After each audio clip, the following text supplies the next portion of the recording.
খোকাকে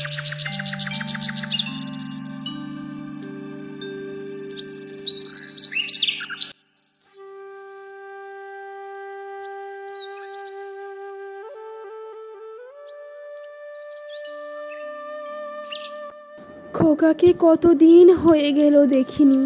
আজ খোকার মুখটা চোখে ভাসছে। জানি না শহর থেকে কবে বাড়ি ফিরবে সে।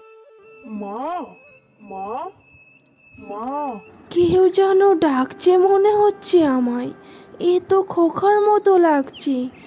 যাই গিয়ে দেখি তো, যদি আমার খোকাই হয়।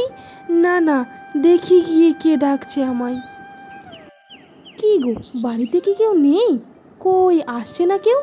ওই তো দরজা খুলছে মা, আসছে মনে হয়।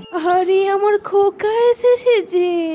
মন যা চাই বলে যে সে তাই পাই। কেন মা, কি হয়েছে? আমাকে দেখে তুমি চমকে গেছো নাকি তোমার বৌমাকে দেখে? বৌমা মানে? আর এই মিষ্টি মেয়েটা কে বাবা তোর সাথে? ভারী মিষ্টি দেখতে। মা, আমি ওর কথাই বলছি। আমি তোমার জন্য শহর থেকে বৌমা এনেছি। তোমাকে আর এই বাড়ির মধ্যে একা থাকতে হবে না। তুমি তো আমার কথা শোনো না। বললে তো তুমি শহরের বাড়িতে যেতেই চাও না, সেই গ্রামের বাড়িতেই থাকো। তাই আমি ভেবেই ফেলেছি যে আমরা সবাই মিলে একসাথে গ্রামের বাড়িতে থাকবো। কিন্তু বাবা, আমি যতদূর জানি যে শহরের মেয়েরা নাকি শাড়ি পরে না, ওই যে কী সব ছোট ছোট কাপড় পরে। আর তাছাড়াও আমাদের বাড়ি ঘরও নেই তেমন। বৌমা কি এখানে থাকতে পারবে? কেন থাকতে পারবো না মা? আমি শহরের থেকে গ্রামটাই বেশি ভালোবাসি।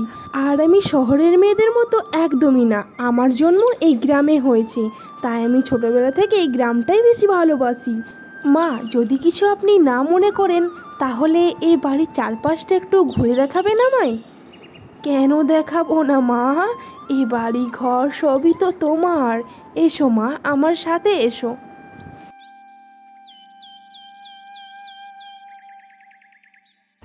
যাক বাবা, মায়ের তাহলে বৌমা পছন্দ হয়েছে।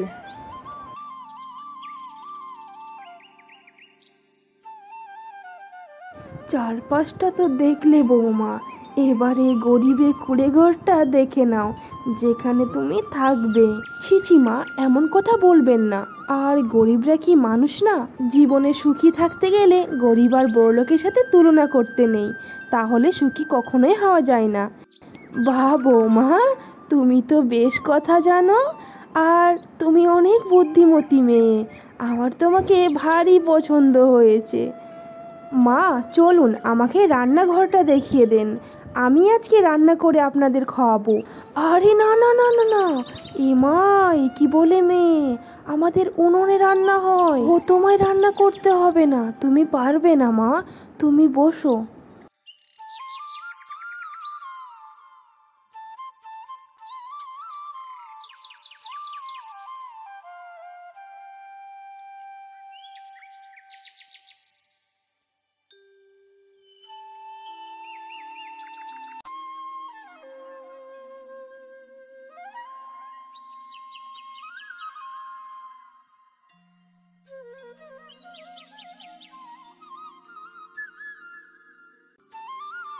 কি গো, সকাল সকাল কোথায় গিয়েছিলে? না না, কোথাও যায়নি। আসলে তোমার সাথে একটা কথা ছিল। হ্যাঁ বলো, কি কথা? দেখো, বাড়িটা তো একটাই, আর মা তো এই বাড়িতেই থাকে। তো আমরা যখন এসেছি তখন একটা না হয় আলাদা বাড়ি বানাই। আর এমনিতেও আমরা আসাতে মায়ের অনেক অসুবিধে হচ্ছে থাকতে। আজকে মা সারা রাত বারান্দাতেই ছিল, আর তাকে অনেক মশাতে কামড়েছে। তাই আমি চাই না এই বৃদ্ধ বয়সে সে কষ্ট করুক। একটা বাড়ি বানালে হয়তো সবাই মিলে অনেক সুবিধা করে থাকা হবে। হ্যাঁ, কথাটা তুমি মন্দ বলনি। তবে তুমি তো সবই জানো, এই বাড়িটা মায়ের শেষ স্মৃতি। বাবা বেঁচে থাকতে নিজের হাতে বাড়িটা বানিয়ে গিয়েছে, তাই মা কোথাও বাড়িটা ছেড়ে যেতেই চায় না। তবে আমি মায়ের সাথে আলোচনা করে দেখছি, দেখি কি করা যায়। মা, তোমার সাথে একটা জরুরি কথা ছিল। বলছিলাম যে এই বাড়িটা বেশ তো থাকা হলো, এবার না হয় একটা নতুন বাড়ি বানাই। আরে বাবা, তুই তো জানিস এই বাড়িটা তোর বাবার শেষ স্মৃতি, আর এটাকে নিয়েই আমি বাঁচতে চাই। না মা, আমি তেমন করে তোমায় কিছু বলতে চাইনি। আমি চাই না এই বাড়িটা ভাঙা পড়ুক। আমি চাই আরেকটা বাড়ি যদি বানাই তাহলে আমাদের তিনজনের অনেক সুবিধা করে থাকা হবে। আর এদিকে বর্ষা আসতেও বেশি সময় নেই। আর বর্ষা আসার আগেই ভাবছি একটা বাড়ি বানাবো, যাতে করে তোমার অসুবিধে না হয় মা। আর এই বারান্দার মধ্যে থাকতে গেলে বর্ষার পানি লাগবে গায়ে, তখন তোমার শরীর খারাপ হবে আর অনেক অসুবিধা নেমে আসবে। হ্যাঁ বাবা, তোদের কথা আমি বুঝতে পেরেছি। তোদের যেটা ভালো হয় তোরা সেটাই কর।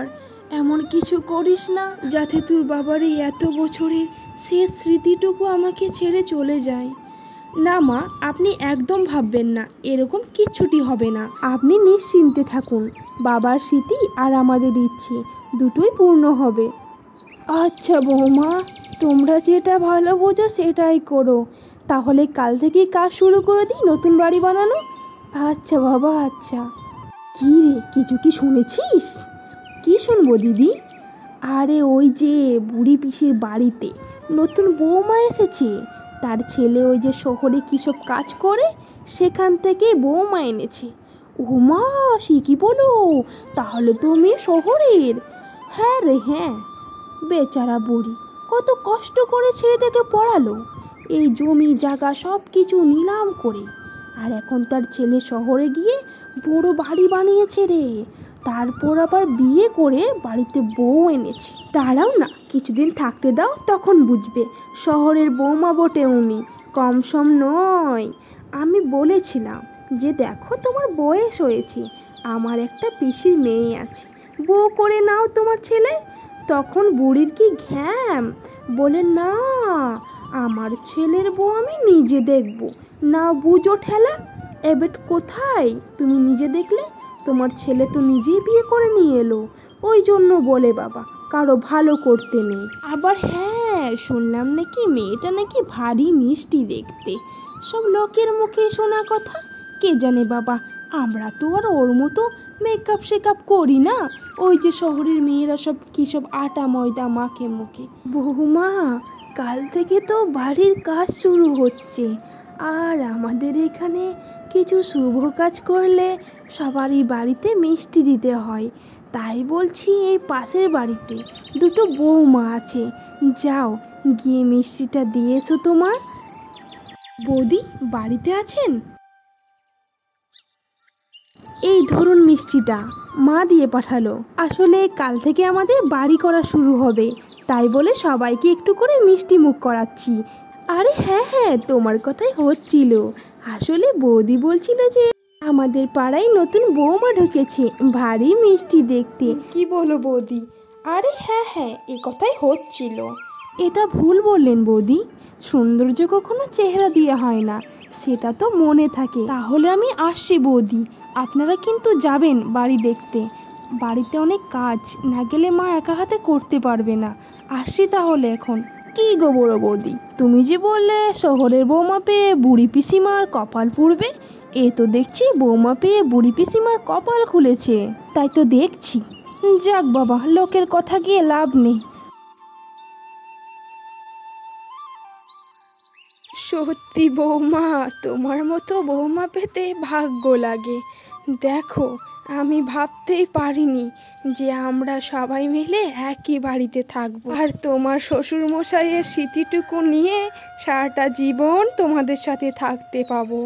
আমি কখনোই ভাবতে পারিনি যে একই বাড়ির মধ্যে আমার ছেলে বৌমাও থাকবে। সত্যি বুদ্ধিমান মেয়ে আমি দুটো দেখিনি।